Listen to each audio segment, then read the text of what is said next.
샬롬. 하나님의 전신 갑주를 취하라 입니다.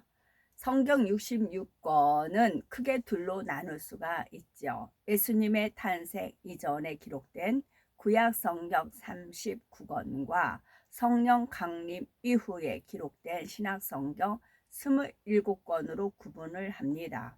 에베소서는 신약 성경 27권 중에 하나이죠. 이방인 선교를 하다가 로마 감옥에 갇힌 사도 바울이 성령의 감동함 가운데 기록한 것입니다. 그래서 옥중서신이라고 불리는 에베소서는 소아시아 지역에 있던 에베소 성도들과 신실한 믿음을 지닌 그리스도인들에게 보낸 편지이지요. 그러면 사도 바울이 에베소서를 기록한 이유는 무엇일까요?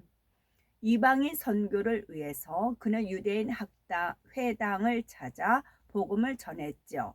당시 에베소 교회를 포함해서 소아시아 교회들은 이방인과 유대인들이 섞여 있었습니다. 그래서 사도 바울이 성도들에게 그리스도 안에서 하나 되어야 함을 알려주고자 기록한 것이지요. 6장으로 구성된 에베소서는 그리스도 안에 있는 교회 안에 있는 성도들의 생활에 대해서 구체적으로 기록합니다. 마지막으로 하나님의 전신 갑주에 대해서 설명하고 있지요. 전신 갑주라는 것은 온몸에 두른 갑옷과 투구를 뜻하지요. 넓은 의미로는 전투에 필요한 만반의 준비를 일컫습니다. 그러면은 에베소서 6장 10절 이하에서 성도들에게 하나님의 전신 갑주를 취하라고 말씀하신 이유는 무엇일까요? 이 땅에서 신앙생활을 하는 동안 끊임없이 원수 마귀와의 영적인 싸움이 있기 때문이죠.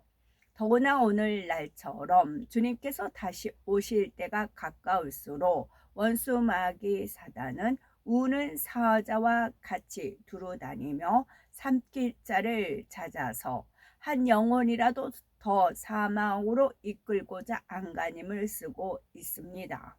따라서 마지막 때를 살아가는 우리들은 더욱 원수 마귀와의 영적인 싸움에서 승리하기 위해서 하나님의 전신 갑주를 취해야 됩니다. 먼저는 정말로 너희가 주 안에서와 그의 힘의 능력으로 강건하여지고 라고 하였지요. 여기서 주 안에서라는 것은 하나님의 말씀 안에서를 의미합니다. 누구든지 주 안에서 성경의 66권에 기록된 하나님의 말씀대로 살아가면 능력을 받아 영육간에 강건해질 수가 있지요. 따라서 강건하다라는 것은 영혼이 잘 되었다는 뜻입니다. 원래 사람은 영이 주인이 되어 혼과 육을 다스리며 살았지요. 그런데 하나님의 말씀에 불순종하는 죄로 인해서 영이 죽고 말았습니다. 사랑의 하나님께서는 누구든지 주님을 믿고 자신의 죄를 회개하면 성령을 선물로 받아 죽었던 영이 살아나 영혼이 잘 되는 축복을 받을 수 있도록 구원의 길을 열어주셨지요. 요한 3서 2절에 사랑하는 자여 네 영혼이 잘됨과 같이 네가 범사에 잘되고 강건하기를 내가 간구하노라 하신 대로 영혼이 잘되면 범사가 잘되고 가정, 일터, 사업터, 자녀 등 전반에 걸쳐 축복을 받게 됩니다. 우리가 항상 하나님의 말씀을 묵상하고 그대로 지켜 행함으로 주 안에 거하면 하나님께서 영육간에 강건한 축복을 주셔서 우리의 길을 평탄하고 형통케 하십니다. 다음으로 마귀의 괴계를 능히 대적하기 위해서 하나님의 전신 갑주를 입으라 하지요. 원수 마귀 사단은 어찌하든 한 사람이라도 더 지옥으로 끌고 가기 위해 세상을 점점 더 죄악으로 간영하게 합니다. 하나님의 자녀들에게 갖가지 괴계를 부리며 아직 버리지 못한 죄의 속성을 통해 역사하거나 주변 환경을 통해 하나님의 말씀 안에 살지 못하게 방해를 하지요. 그래서 하나님을 믿는다 하면서도 진리 안에 자신을 지키지 못하는 사람, 중도에 넘어지거나 자칫 세상으로 빠지는 사람도 있습니다. 또한 하나님의 말씀을 많이 배워 진리를 안다고 했지만 막상 원수 마귀 괴계에 승리하지 못하는 사람도 있지요. 이것은 모두 하나님의 전신 갑주를 입지 않은 까닭입니다. 하나님께서는 성도들의 온 영과 혼과 몸이 주님께서 다시 오실 때까지 흠없게 보존되기를 원하시지요. 죄악이 관영한 세상에서 만일 우리들이 하나님의 전신 갑주를 취하지 않는다면 위험해질 수가 있습니다. 그러므로 어둠의 세력들과 맞서서 자신은 지킴은 물론이요 세상의 빛이 되어 많은 영혼을 구원으로 인도하기 위해서는 하나님의 전신 갑주를 입어야 합니다. 전투에 나갔는데 갑옷을 취하지 않고 칼도 없고 방패도 없어요. 그러면 적의 공격에 무방비 상태로 당해 버리는 것이지요.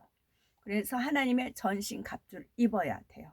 그래서 이 땅은 영적인 전쟁, 싸움터이기 때문에 그러지요. 그래서 사복음서를 보면 예수님께서도 공생애를 시작하시기 전 40일 금식 기도를 먼저 하셨지요. 무슨 일을 하시든지 무엇을 이루실 때에도 기도로 시작하시고 기도로 이루셨습니다. 참혹한 십자가에 달려 죽음을 맞으면서도 아버지여 내 영혼을 아버지 손에 부탁하나이다 하시고 십자가의 섭리를 이루셨지요. 예수님의 삶이 그러하셨듯이 우리도 모든 일을 기도로 준비하며 기도로 이루어 가야 합니다. 특히 전도할 때 입을 열기 전에 발걸음을 옮기기 전에 먼저 기도를 쌓아야지요. 그런데 영혼들을 놓고 간절한 기도를 올리기 위해서는 하나님께서 얼마나 한 영혼을 귀히 여기시는지를 느낄 수 있어야 합니다. 예수님께서는 영혼 구원하는 것을 잃은 양을 찾는 것에 비유를 하셨지요. 양 100마리가 있는데 그 중에 하나를 잃으면 99마리의 양을 들에 두고 잃은 양 한 마리를 찾아 다니십니다. 깊고 험한 골짜기로 내려가야 하고 때로는 가파른 바위산에 올라가야 하지요. 양의 울음소리가 들리면 가시덤불 속도 들어가야 하며 맹수들이 도사리고 있는 숲속도 들어가야 합니다. 오직 양을 찾고자 하는 일념으로 자기 생명을 돌아보지 않고 어디든지 가는 것이지요. 이처럼 하나님께서는 얼마나 안타까운 심정으로 잃은 양을 찾고 계실까요? 어찌 십자가의 사랑으로 구원받은 우리가 주님의 마음을 헤아려 전도하지 않고 견딜 수가 있을까요? 악한 원수 마귀 사단의 권세 아래서 신음하는 불쌍한 영혼들을 주님의 품으로 되찾아오기 위해서 더욱 간절히 기도해야 되겠죠. 그리하여 로마서 10장 14절에서 15절에 그런즉 너희가 믿지 아니하는 이를 어찌 부르리요 듣지도 못한 이를 어찌 믿으리요 전파하는 자가 없이 어찌 들으리요 보내심을 받지 아니하였으면 어찌 전파하리요 기록된 바 아름답도다 좋은 소식을 전하는 자들의 발이요 함과 같으니라 하신 말씀대로 예수 그리스도를 전하는 복된 입술과 아름다운 발이 되어 풍성한 열매를 거두어야 되겠습니다. 그러면은 하나님의 전신 갑주를 입고 영적으로 씨름해야 할 대상은 무엇일까요? 12절에 우리의 씨름은 혈과 육에 대한 것이 아니오 정사와 권세와 이 어둠의 세상 주관자들과 하늘에 있는 악의 영들에 대함이라 하였습니다. 여기서 혈과 육이란 이 땅에서 썩어지고 사라질 모든 것으로서 구체적으로 물질이나 의식주에 관련한 모든 것, 명예와 권세와 지위 등을 말합니다. 혈이란 피, 곧 생명을 뜻하지요. 오늘날 사람이 피 곧 생명처럼 여기는 것은 물질입니다. 넓은 의미에서는 돈으로 할 수 있는 의식주에 관련된 모든 것이죠. 이 모든 것이 결국은 세상의 혈과 육을 취하려는 씨름입니다. 그렇다면 혈과 육에 대해 열심히 씨름하고 남는 것은 무엇일까요? 세상에서 최고의 부귀영화를 누린 솔로몬 왕도 모든 것이 헛되다 고백을 하였습니다. 혈과 육은 취하고 욕심부리면 한이 없고 설령 원하는 것을 취해도 결국은 헛되지요. 혈과 육은 하나님의 나라를 유업으로 받을 수가 없습니다. 따라서 우리가 하나님의 전신 갑주를 입고 영적인 씨름을 해야 할 대상은 영원한 하나님의 나라를 위해 나아가는 길을 막는 정사, 정치적인 일과 권세와 이 어둠의 세상 주관자들과 하늘에 있는 악의 영들이지요. 예수님 당시에 앞장서서 예수님을 핍박하고 비난하며 성도들을 탄압했던 이들은 대부분이 정사와 권세를 잡은 사람들이었습니다. 그들은 하나님을 믿는다고 하였지만 정작 하나님의 아들 예수님은 알아보지 못하고 잡아 죽이는데 자신들의 정사나 권세를 악용을 하였지요. 오늘날도 주님을 믿는 자들을 애매히 핍박하고 하나님 나라가 확장되는 것을 회방하며 하나님의 자녀들에게 가진 괴계와 술수를 쓰는 모든 것이 이 세상을 주관하는 어둠의 세력에 속한 정사와 권세에 의해서 행해지고 있지요.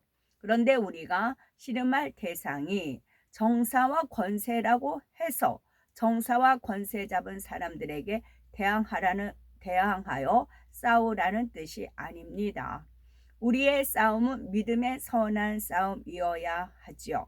누가 핍박한다고 해서 그 사람과 대항하여 똑같이 싸우는 것이 아니라 선으로 악을 이겨야 하는 겁니다. 여기서 더 중요한 것은 정사와 권세 위에 어둠의 실질적인 세력들이 있다는 사실이지요. 바로 어둠의 세상 주관자들과 하늘에 있는 악의 영들입니다. 먼저 어둠의 세상 주관자들로는 루시퍼와 용을 들 수가 있습니다. 그들의 위치를 나라에 비하면 왕과 군대 장관이라 할 수가 있지요. 이들은 나라나 세계적으로 하나님을 대적하는 큰 흐름에 관계되는 일을 하며 그 아래에 부리는 하늘에 있는 악의 영들을 주의하여서 이 세상의 어둠을 주관해 갑니다. 가장 머리격인 루시퍼는 사단과 마귀를 주관을 하지요. 사단은 우리의 생각을 통해 조정을 합니다. 생각 속에 비진리를 불어넣어 진리에 위배되게 하는 것이 사단의 역사이며 그것을 행함으로 나오도록 하는 것이 마귀의 역사입니다. 그런데 실제 하늘에 있는 악의 영들을 지시하여 이 땅에 갖가지 어둠의 일을 행해 가는 것은 군대 장관격인 용입니다. 이 용의 지시를 받은 그의 사자들이 사람들에게 역사를 하지요. 또한 귀신, 악신, 더러운 영, 묘의 영, 거짓 영 등 온갖 악의 영들도 각각 그 역할에 따라 사람들에게 역사하는 악한 일을 행합니다. 우리 눈에 보이지는 않지만 영의 세계에는 분명히 존재를 합니다. 이러한 영의 세계가 있음을 믿는다면 하나님의 전신 갑주를 입고 영적인 승리의 전쟁에서 승리해야 하겠지요. 영의 세계에서 육의 세계에서도 승리할 수가 있으니 더욱 주 안에서 하나님 말씀대로 행하며 영혼이 잘 되는 축복을 받아야 하겠습니다. 하나님의 전신 갑주를 취하라 첫 번째였습니다. 아멘. 샬롬.